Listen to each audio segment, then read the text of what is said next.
Stop making excuses for red flags and listen to me very carefully, because what I'm about to tell you will change everything you think you know about modern dating and save you from years of heartbreak and wasted time. I've spent over 15 years studying how people behave in relationships, working with thousands of women across 6 continents, and there are 7 specific phrases that when a man says them to you, they don't just show his intentions, they show his entire plan for how he wants to use you, make you smaller, and then throw you away when he's done. These aren't just warning signs, they're tricks disguised as normal conversation. And the moment you hear them, you need to understand that you're not dealing with someone who's confused or needs time to figure things out. You're dealing with someone who has already decided that you're not worth his real effort, but useful enough to keep around when it's easy for him. Stay until the very end, because the 7th phrase is so sneaky and so normal in our culture that 95% of women not only miss it, they actually feel good when they hear it. And it's the one that hurts your ability to recognize real love the most. Before I break down these 7 phrases that should make you run, you need to understand something that will completely change how you handle every man you meet for the rest of your life. Most women have been taught by movies, by friends, by family to believe that love means being patient, understanding, and always looking for the good in someone instead of seeing what's really there. We've been told that the right woman can make a man change, that if we just stick around long enough and love him enough, he'll finally commit to us. This thinking goes so deep that we can't tell the difference between a man who's really trying to work on himself and a man who's just keeping us confused while he looks for someone better. We've been taught to think our standards get in the way of love instead of understanding that our standards are what make real love possible. Ancient wisdom teaches us that we can't truly love someone else until we learn to love and protect ourselves first. But modern dating has made us believe that protecting ourselves is being selfish and that having boundaries pushes people away. Here's what nobody tells you about the phrases I'm about to share with you. They're not mistakes or bad communication. They're careful tests to see how much bad treatment you'll accept and how willing you are to throw away your own needs to make him comfortable.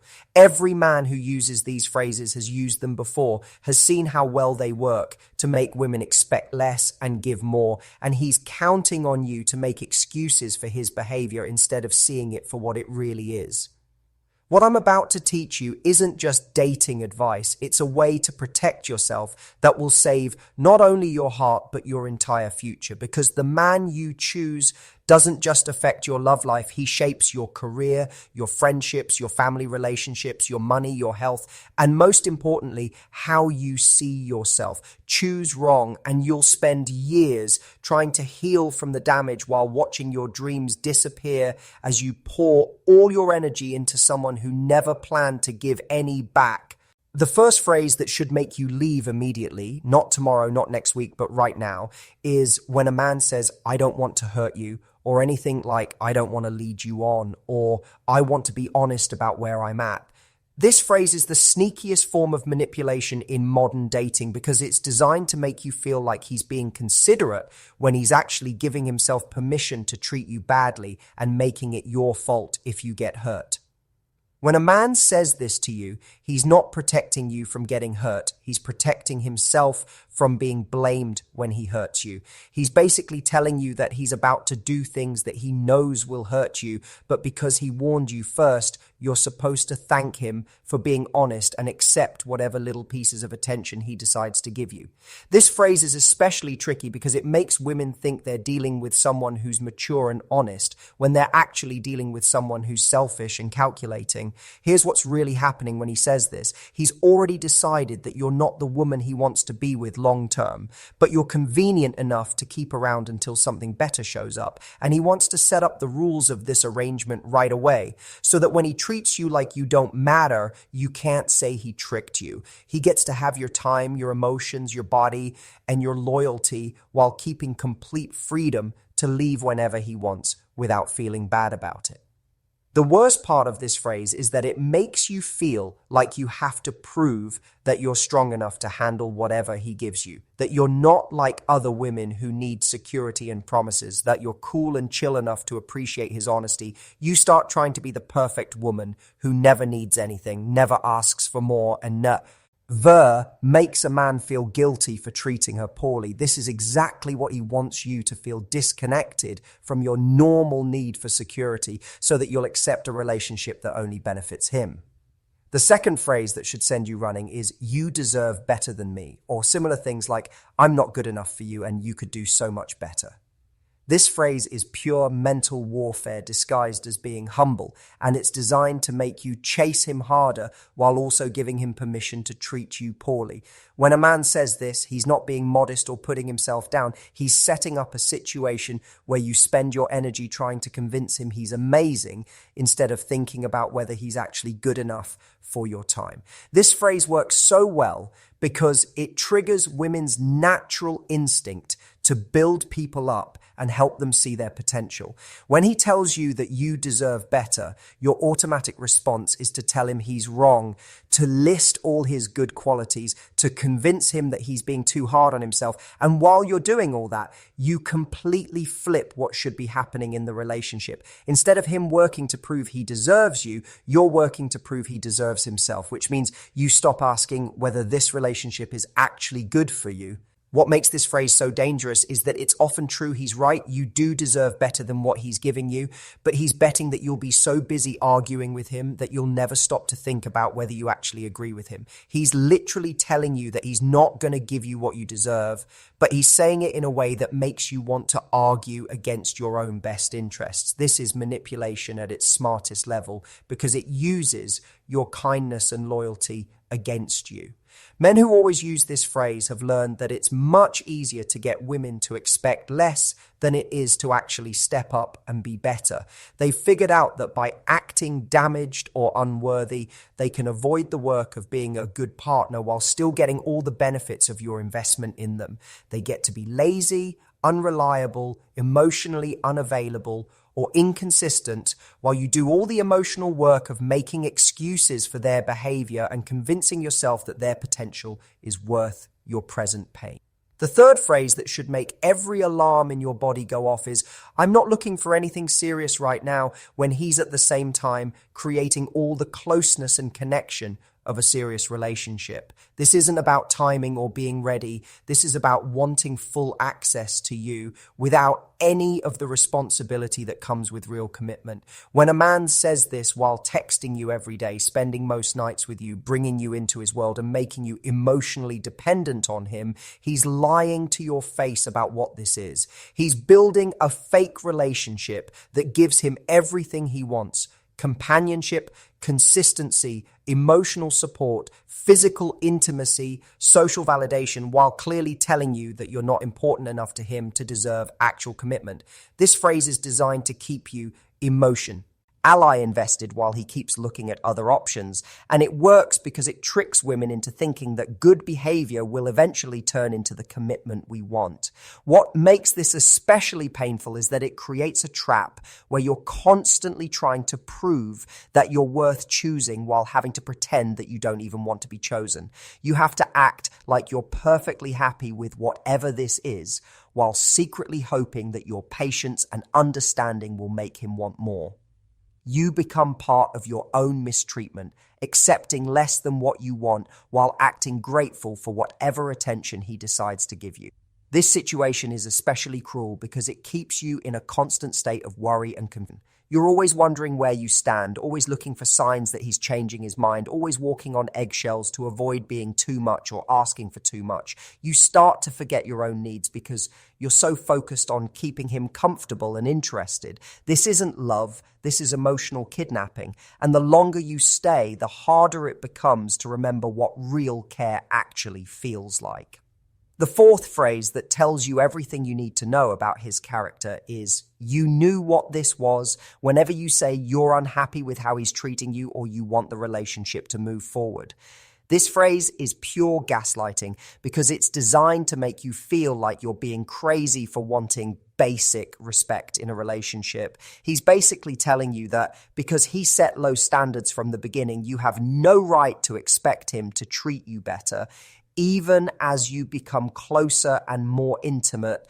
When a man uses this phrase, he's showing you that he thinks relationships are agreements where women promise to accept terrible treatment forever, as long as the man was upfront about planning to treat them terribly. He's telling you that your feelings don't matter, your growth doesn't matter, and your needs don't matter because he warned you that he wasn't going to meet them. This is like someone punching you in the face and then getting angry at you for bleeding because they told you they were going to hit you.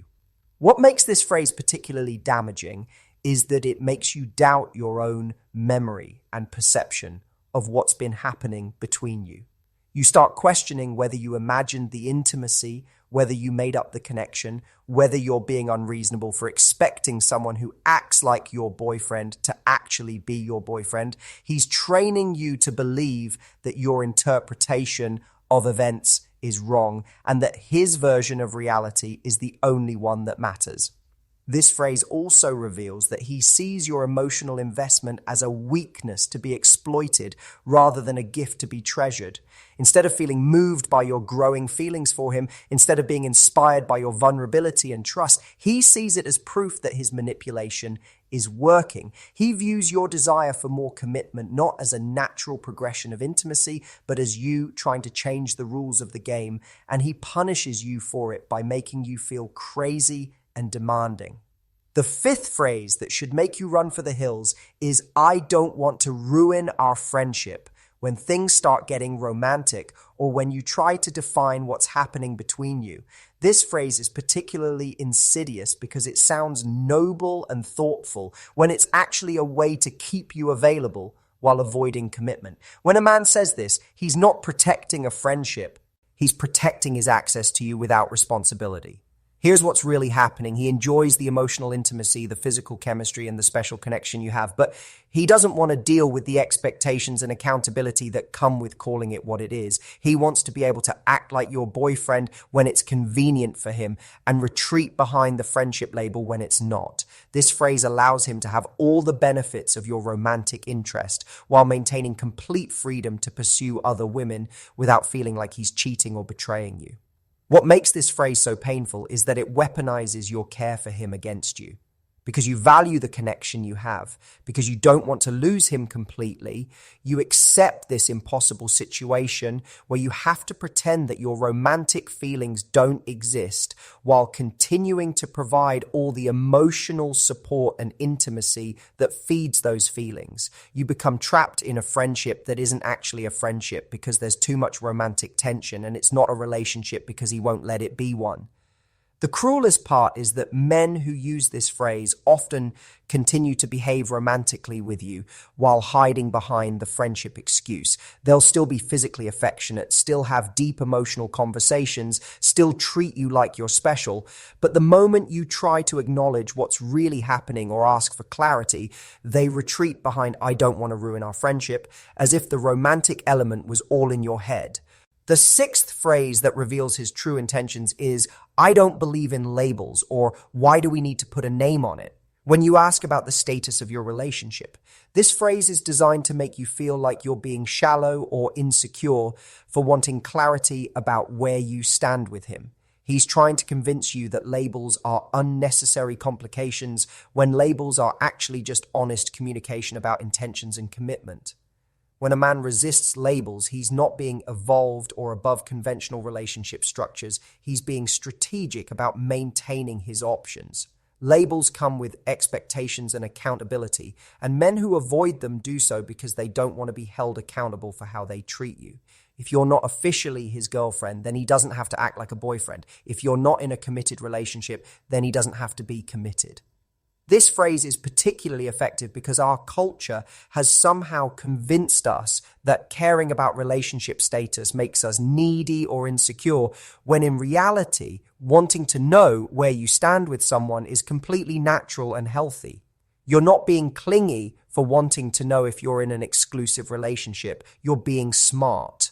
You're not being insecure for wanting commitment. You're being realistic about what it takes to build something real with someone.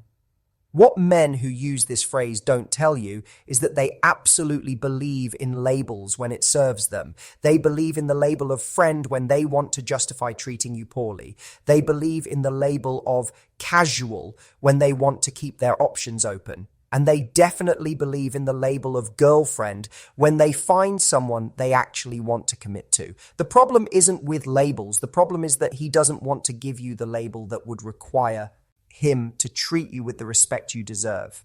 The seventh and most dangerous phrase, the one that destroys more women's ability to recognize genuine love than any other, is "you're not like other girls," or "you're different from other women I've dated."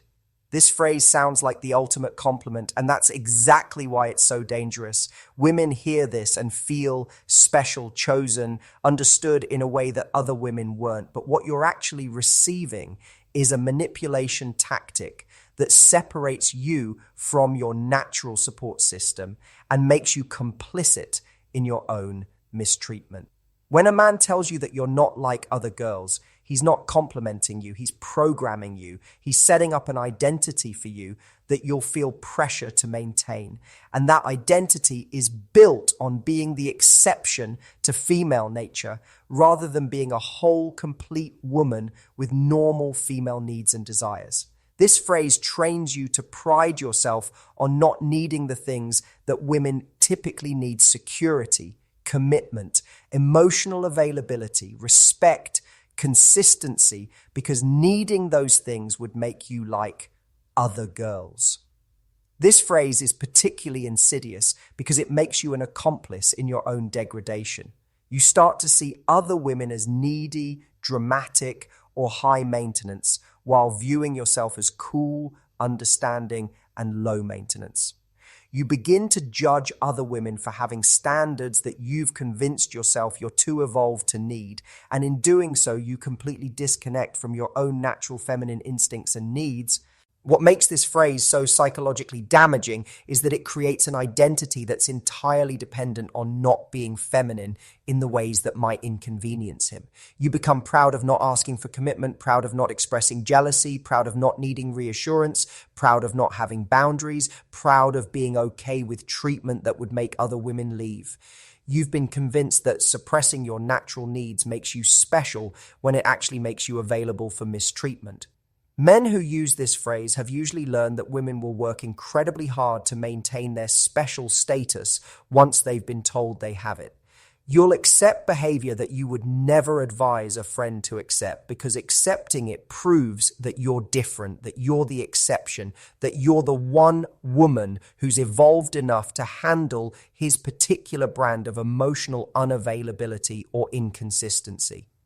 The most heartbreaking part of this manipulation is that it makes you feel like you have to earn your specialness by continuously proving that you're not like other women, which means you have to continuously accept less than what other women would demand. You become trapped in a performance of being the cool girl, the understanding woman, the one who never makes waves or causes problems. And in maintaining this performance, you lose touch with your authentic self and your legitimate needs. Now that you know these 7 phrases and what they really mean, you might be sitting there feeling angry, confused, or maybe even relieved that someone finally put words to experiences you couldn't quite explain. You might be thinking about past relationships or current situations in a completely new way, and that's exactly what should be happening. This information isn't meant to make you paranoid about every man you meet or cynical about love itself. It's meant to give you the tools to quickly identify people who aren't capable of loving you the way you deserve to be loved. Here's what I need you to understand. There are men in this world who will never say these phrases to you because they understand that love is about creating safety, not testing limits. There are men who see your sensitivity as emotional intelligence, who deliver hard truths with kindness because they actually care about your feelings, who respect your boundaries because they understand that boundaries create intimacy, who commit to you clearly and happily because they recognize your worth, who celebrate your growth because they know that your expansion makes the relationship stronger, not weaker. These men exist, but you'll never recognize them if you're busy trying to to make excuses for men who don't value you. You'll never attract them if you're settling for treatment that goes against every instinct you have. You'll never build something beautiful with them if you're exhausting yourself trying to fix someone who has no interest in becoming fixable. Start trusting your first instincts instead of talking yourself out of them. If something feels wrong in the first few weeks of getting to know someone, it probably is. If you find yourself making excuses for someone's behavior or trying to convince yourself that their words didn't mean what you know they meant, pay attention to that. If you notice yourself changing your personality, your goals, or your standards to make room for someone else's comfort, that's important information about what's happening. Here's the final truth I want to leave you with. You are not responsible for healing people who hurt you. You are not responsible for teaching people how to love you correctly. And you are not responsible for staying in situations that make you smaller just because someone else isn't ready to grow. Your job isn't to be so understanding, so patient, so forgiving that you disappear in the process. Your job is to be authentic, to honor your needs, to trust your instincts,